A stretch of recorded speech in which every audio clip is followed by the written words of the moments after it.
Good morning everyone, jumpai Anda kembali dari kota Brisbane, saya Pastor Hania Saputra. Nah, kita orang percaya selalu memberikan ayat di undangan pernikahan kita. Entah ayat apa yang saudara berikan pada waktu saudara menikah pada tahun-tahun itu, tetapi saya masih teringat sekali akan ayat yang saya pilih untuk mewarnai, untuk memberi nasib dan memberi kehidupan kepada pernikahan kami, ya, itu terambil dari Mazmur 16 ayat yang ke-11. Berkata demikian, Engkau memberitahukan kepadaku jalan kehidupan. Di hadapanmu ada sukacita berlimpah-limpah. Dan di tangan kananmu ya ada nikmat senantiasa. Ayat yang sangat indah sekali.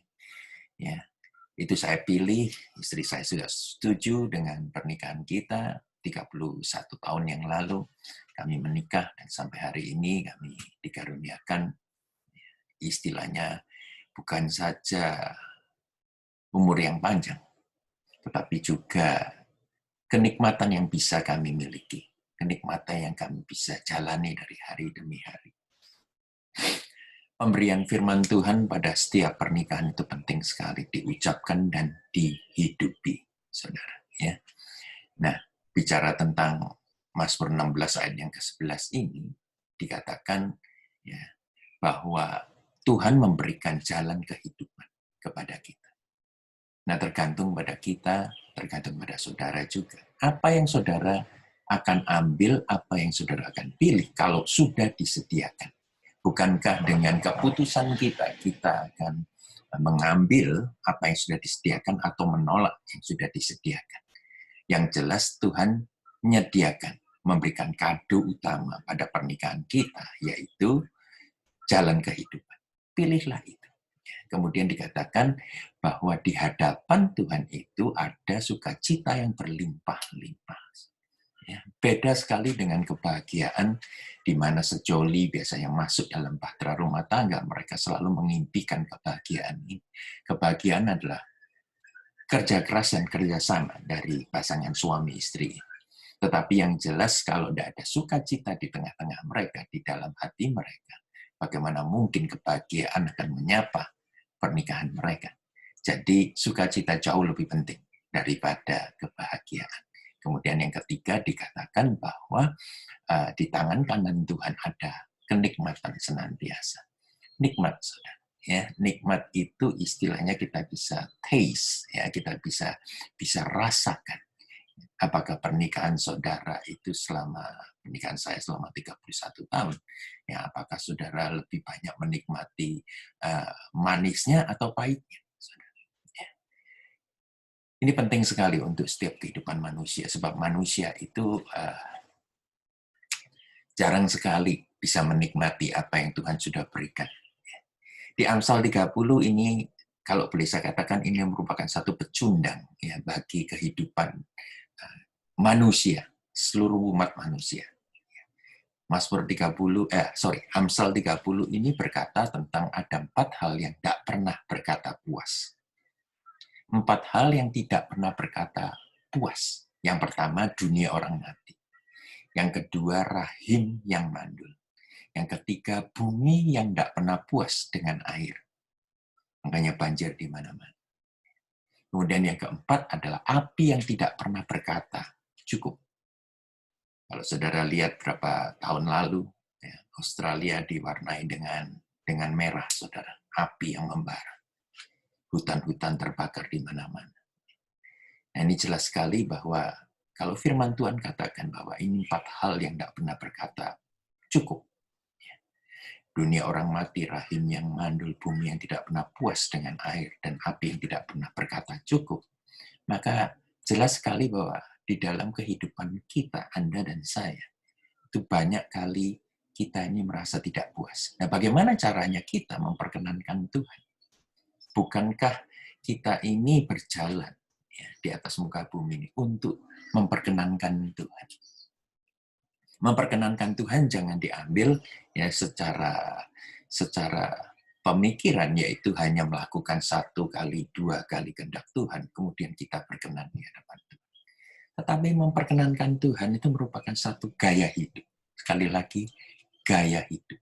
Gaya hidup di mana saudara dan saya menjalaninya dalam keseharian. Baik dilihat orang ataupun tidak dilihat orang. Andai kata hidup ini, saudara, hidup saat-saat ini di pandemi COVID-19 ini, sungguh saudara mengalami satu kehidupan yang pahit, ya, mulai ya, istilah yang mental yang mulai merosot, kemudian pernikahan saudara juga memberikan satu kekecewaan, ya, keuangan saudara, finance saudara memberikan satu kekhawatiran. Itu bisa merubah gaya hidup seseorang. Gaya hidupnya yang dahulunya selalu ya memfokuskan kepada memperkenankan Tuhan bisa berubah menjadi sesuatu yang tidak pernah Anda pernah bayangkan Anda bisa melakukannya. Saya mau balik kepada Mazmur 16 ayat 11 tadi. Biarlah Mazmur 16 ayat 11 menjadi satu kekuatan bagi Anda hari ini. Kalau saudara sedang mengalami kehidupan yang terpuruk, biarlah saudara sekali lagi bangkit kembali.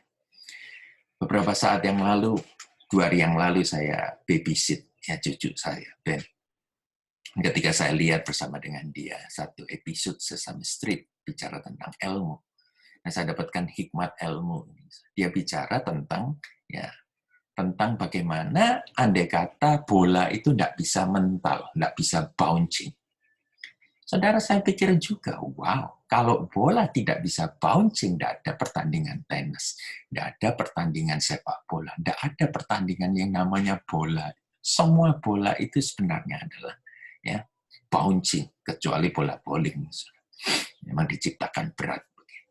Tetapi yang jelas, andai kata ya, bola tidak bisa mental ataupun tidak bisa memantul, maka sangat berat sekali bahwa di dunia ini tidak ada pertandingan olahraga. Begitu juga dalam kehidupan kita sebagai orang percaya. Amsal 24 katakan begini, orang benar jatuh 7 kali, dan ia tetap akan bangkit. Saudara yang kasih, jangan tetap dalam keadaan terpuruk. Yuk, kita bereskan semuanya, debu-debu kegagalan kita. Kita lupakan masa lalu. Tahun 2020 ini ya memang diwarnai dengan keterkejutan. Tetapi saya yakin percaya saudara bisa bounce, saudara bisa bangkit kembali, dan saudara bisa meniti untuk menghadapi sisa tahun 2020 dan memasuki tahun 2021. Dengan cara apa? Memilih jalan yang benar. Memilih jalan yang benar. Pilihlah jalan kehidupan. Yesus berkata, akulah jalan kebenaran dan kehidupan. Pilihlah Yesus. Kemudian yang kedua, yang dikatakan di hadapan Tuhan ada sukacita. Sukacita yang berlimpah-limpah. Saudara harus mengucap syukur. Ucap syukur dalam segala perkara, ucap syukur. Maka itu akan berlimpah-limpah di dalam kehidupan saudara. Dan yang terakhir adalah nikmat.